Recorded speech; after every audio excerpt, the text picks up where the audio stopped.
हरि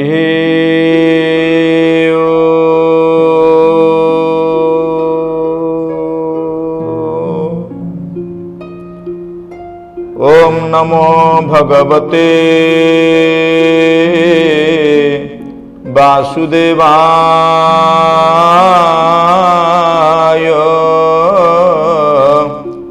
ओम नमो भगवते श्री पुरुषोत्तमाय।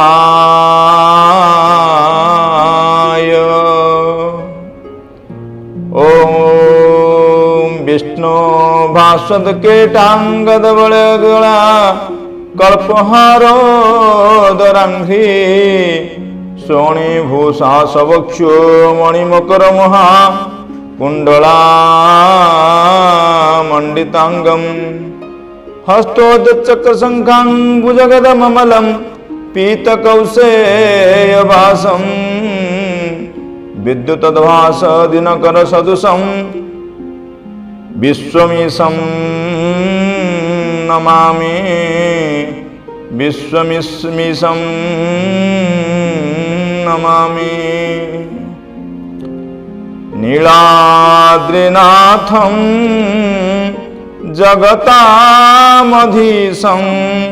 चिदं स्वरूपं शरणैकनाथं नीलाद्रिगोत्राधिपते वरेण्यं नीलाद्रिगोत्राधिपते वरेण्यं सुरेन्द्रवन्द्यं प्रणतोऽस्मि नित्यं सुरेन्द्रवन्द्यं प्रणतोऽस्मि नित्यं सुरेन्द्रवन्द्यं प्रणतोऽस्मि नित्यं।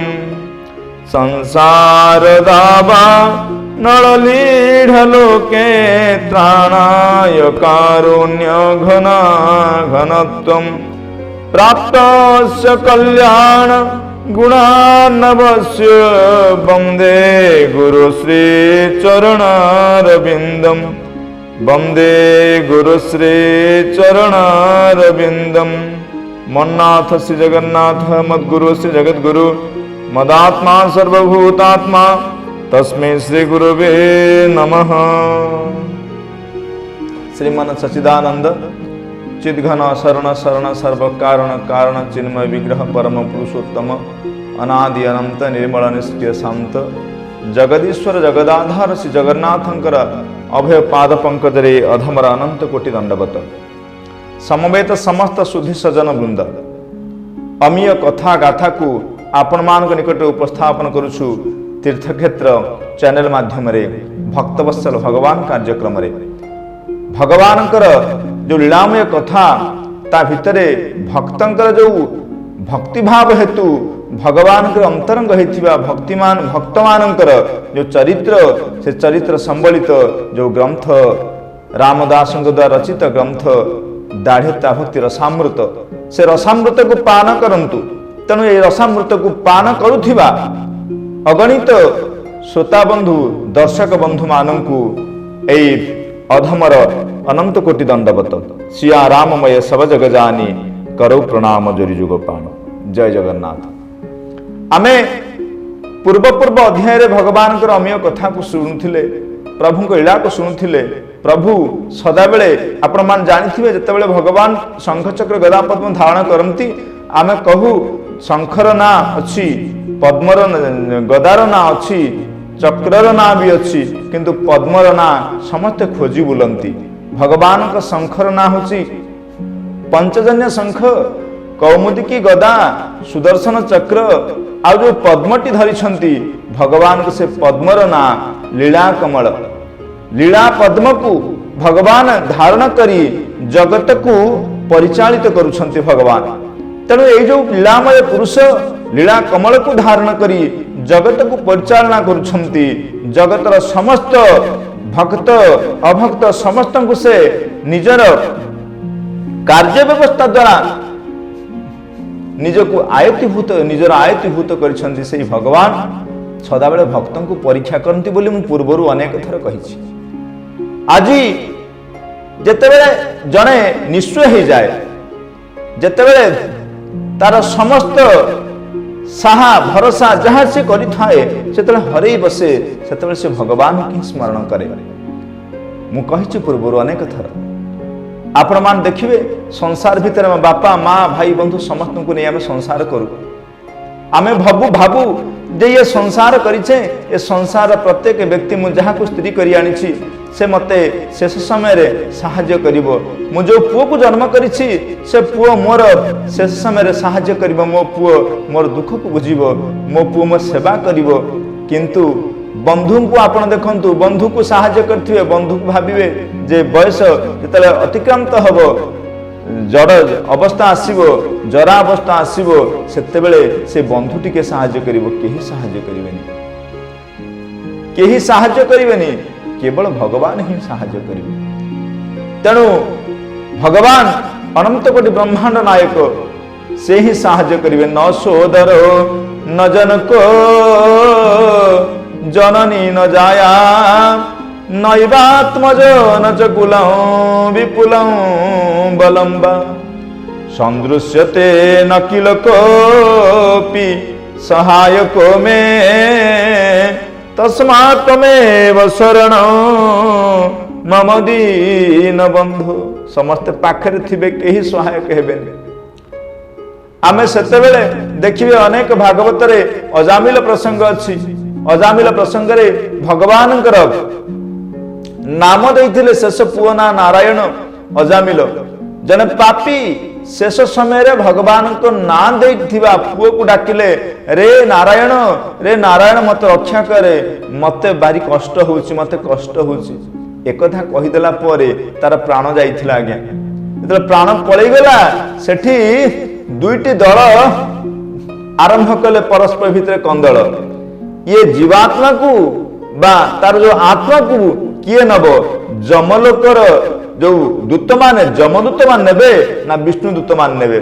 किंतु आज्ञा शेष फलस्वरूप विष्णु दूत माने आसिकी नहीं कि गले एवं गोटे कथा कहिथिले जे हे जमदूत माने तमे कहूछ जे ये पाप करिछि पापीटा किंतु अनेक सुखिला काठ भितरे यदि गोटे ओदा काठ थाए से ओदा काठ जलिबो ना नहीं ना हाँ जली जीव कहीं सुखिला काठर प्रभाव ओदा काठटी मध्य जली जाए। तेणु केते पाप करिछि किछि आवश्यक नहीं केवल भगवान का ना नहीं ना। तेणु भगवान का ना होछि शुष्क काठ स्वरूप से समस्त ओदा काठ को मध्य नष्ट कर दिए। ज्ञानाग्नि सर्वकर्माणि भस्मसात कुरुते यथा जेमती ज्ञान रूपक अग्नि समस्त कर्म को नष्ट कर दिए। जेमती सूर्यंकर उताप जेतेबेले भूमि उपर पतित हुए हिम काकर को जेपरि नष्ट कर दिए सेहीपरि भगवान का नाम मध्य ये जीव को समस्त पाप ताप नष्ट कर दिए। तेणु जमलोक को न जाई आज अजामिल गले वैकुंठ लोक को। आपण माने श्रवण करुछंती विभिन्न शास्त्र कथा सेतेबेले आपण मान चिंता करंतु पिलामान को नाम दउछंती विभिन्न किंतु नाम दियंतु भगवान को नाम। काहे कि ना कली जुगर गोटिए महामंत्र होछि करो नास्त्येव नास्त्येव नास्त्येव गतिरन्यथा हरे नाम हरे नामैव केवलम। नामटी होछि सर्वश्रेष्ठ कली जुगरे। आज अनेक भक्तों कथा जेतेबेले आमे सुनु सेतेबेले देखिबा समस्तक नाम भगवान का नाम सहित जोड़ी होकर रही थाए। से प्रसंग रे आमे जेतेबेले पूर्वरु पढ़ीचे दिन शुणीचे दीनबंधु दासंक कथा एबे भी आमे देखिबा आउ जने भक्त जे भगवान अति अंतरंग प्रभुगत प्राण है निजर जीवन को समर्पित करिथिबा से किए दामोदर दास भक्त दामोदर दास। घर होछि आज्ञा कांचीनगर गरीब ब्राह्मण संसार करिसंती स्वामी और स्त्री दुई जन प्राणी। गरीब जे एपरी गरीब जे से कांची नगर रे से ता परि आ केही गरीब नहंती अत्यंत दिनहीन गरीब छोटिया कुड़ियाटी तारि भितरे जीर्णशीर्ण वस्त्रटी पिंधि पति पत्नी रहुथांती किंतु सदाबेले भगवान का नाम भजन करी आनंद रे रहुथांती। आमे भाबू आम पाखे धन संपत्ति रहू आम पाखे ऐश्वर्य रहू आम पाखे सुख साधन रहू ता द्वारा आमे आनंद रे कालातिपात करिबू आजिकालिका समाज जा पाखे पैसा अच्छी ता पाखे सबू अच्छी किंतु आज्ञा समय आसीबो से पैसा मध्य केबे हेले सुख को प्रदान करबनी। अर्थम अनर्थम भावय नित्यम सदाबले भाविबा उचित जे अर्थ ही होची समस्त अनर्थर कारण। किंतु गोटे संसार को जदि नबा पई चाहुछंती संसार को सुख दुख रे सुरुखुरे नबा पई चाहुछंती ताले गोटे उपाय होची स्वामी और स्त्री भितरे उत्तम बुझावणा। आज दामोदर दास मध्य तांको पत्नी को सहित एपरि भाव रे अछंती जे खाइबा को नाही प्रत्येक दिन दामोदर दास नगर को जिबे बुलाबुली करी आसी देखिबे कोठु किछि मिलिला ताकु आनी रात्रि रे ताकु रांधिबे एवं पति पत्नी भगवान को समर्पण करी ताकु प्रसाद रूप रे पाइबे। तेणु एठी कोन आइछि दुई जन थिले मध्य दुख थिले मध्य परस्पर मनटा सुस्थ अछि मनटा अत्यंत पवित्र अछि मन सदाबेले भक्ति परायण हेछि। तेणु से जोगु जगन्नाथ दास भी कहती शास्त्रकार मैंने भी कहती वैकुंठ समान आहा अटे से ही घर परस्पर स्नेह श्रद्धा जहे निरंतर। तेणु जोठी परस्पर भितरे स्नेह श्रद्धा उत्तम बुझावना थिबो से घरटा होची प्रकृतर वैकुंठ। ऐश्वर्य थिले वैकुंठ नुह धन संपत्ति थिले वैकुंठ नुह सुख साधन थिले वैकुंठ नुह वैकुंठ होची सेठी जतले परस्पर भितरे सहावस्थान थिबो। आज कांची नगर रे बसवास करुथिबा दामोदर दास आ तांको पत्नी उभयଙ୍କ भितरे जो सहावस्थान अछि अत्यंत शोभनीय किंतु दुखर कथा या तांकर पुत्र संतान नाही। आमे आजिकालिका समाज देखू पुंगनाम नरकात जस्मात् त्रायते पितरं तस्मात् पुत्र हैति। जे पुंगनाम नरकर उद्धार करे सुत जो पुत्र पुंगनाम नरकर उद्धार करे बोले आमे ताकू पुत्र बोली कहू। किंतु वर्तमान देखिबा समाज रे ही सरलाणी पुत्र दुखस्य कारण पुओ ही होची दुखर कारण ही पड़छ। काहे कि ना पुओ जदि जन्म हैला जन्म नाही जदि ताहले से दुख नथिले दुख गर्भ धारण करिबा दुख जन्म समय दुख ताकू लालन पालन करिबा दुख ताकू बढ़ेबा दुख जतले बढ़ी की शिक्षित हैला शिक्षित होइकरी रहिला तथापि अन्यत्र वास कले से बाप मां कथा न बुझले से दुख जदि मूर्ख हो गला ताहा भी दुख।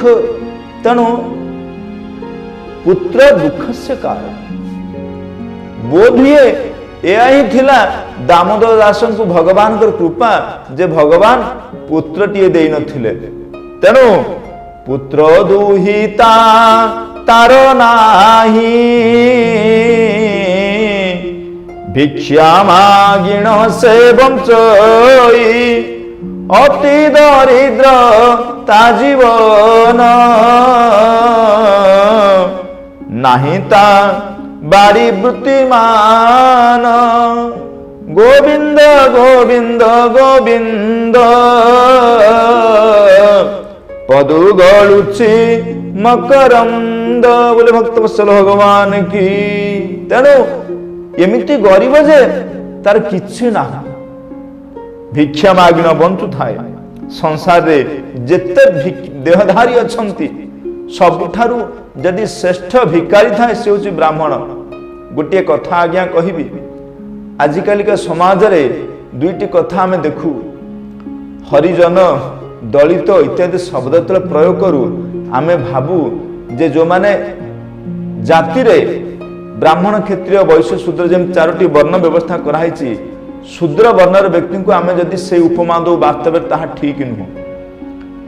दलित बा अत्यंत हरिजन बोली कहू भगवान जो जन बोली कहू वास्तव रे से जो माने गरीब जो माने समाज रे निजर भरण पोषण पाई बहु कष्ट करती बंचिबा अत्यंत कष्टदायक हुए से मान को ही दलित कहवा से ना ब्राह्मण नहीं क्षत्रिय कहतु वैश्य कहतु शूद्र कहतु चारि वर्ण व्यक्ति मान मध्यरु जीए दरिद्र सीमारेखा भितर अच्छा से हूँ प्रकृत दलित कहीं ना धनी श्रेणी व्यक्ति द्वारा से निष्पेषित होती तेणु ही दरिद्र कहवा दलित कहवा दलित कौन जाति नुह कौन गोष्ठी नुह दलित हूँ व्यक्ति दलित से व्यक्ति विशेष तेणु आज दामोदर दास कांचीनगर जन दलित व्यक्ति कहले अत्युक्ति हम ना कहीं ना खाइबा पाई नाही सबुदिन भिक्षा करिब बंचिब किंतु आउ गोटे कथा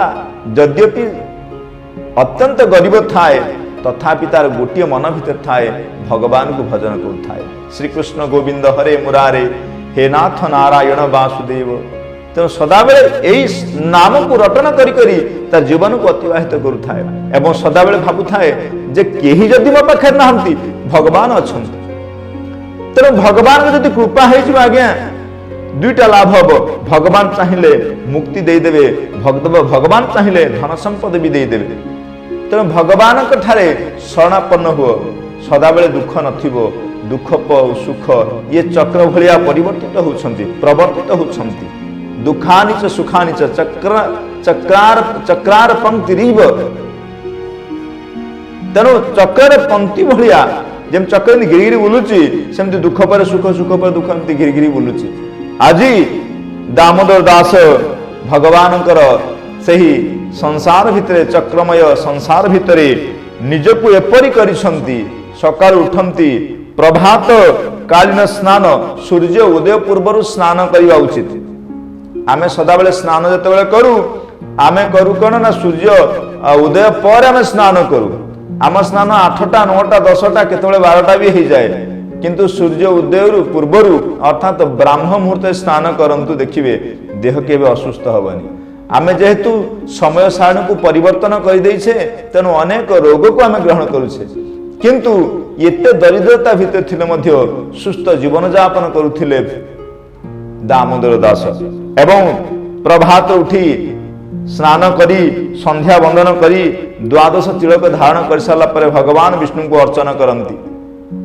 अर्चना कला परे प्रभु को अर्चना करी जो शिखा था ब्राह्मण मान शिखा रखती केवल ब्राह्मण मान शिखा रखा जे विधेयता नुह समस्त सनातनी जेते सनातनी भाई माने अच्छे समस्त शिखा रखंतु यह हेउछि आमर प्रतीक तेणु आज दामोदर दास शिखारे तुलसी को धारण करी भगवान नाम को तुंडरे गान करी भिक्षा पाई आग को बुली जानती भिक्षा पाई भिक्षार अर्थे से नगरे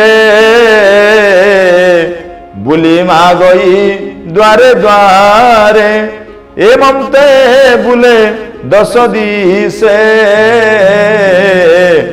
दिवस से गृहे आसे तेणु यहीपरि से भ्रमण करी भिक्षा 10-12 द्वार बुला पर जो चाउल टे पाइला परिबा टे पाइला ताकू आनी रंधन करती स्वामी स्त्री ताकू भोजन करी दुखी रंकी गरीब मान को प्रदान कला पर से खाती निजे भी जे केवल सुख रही भिक्षा करती भिक्षा समस्त को से सुचारू रूप से खाद्य प्रदान कर निजे भी पाती ये हूँ दामोदर दास और पत्नी जीवन चर्या जहा भगवान कथा तो भारी सुंदर भक्त चरित्र भी भारी सुंदर चरित्र आपण मान श्रवण कर अध्याय मु वर्तमान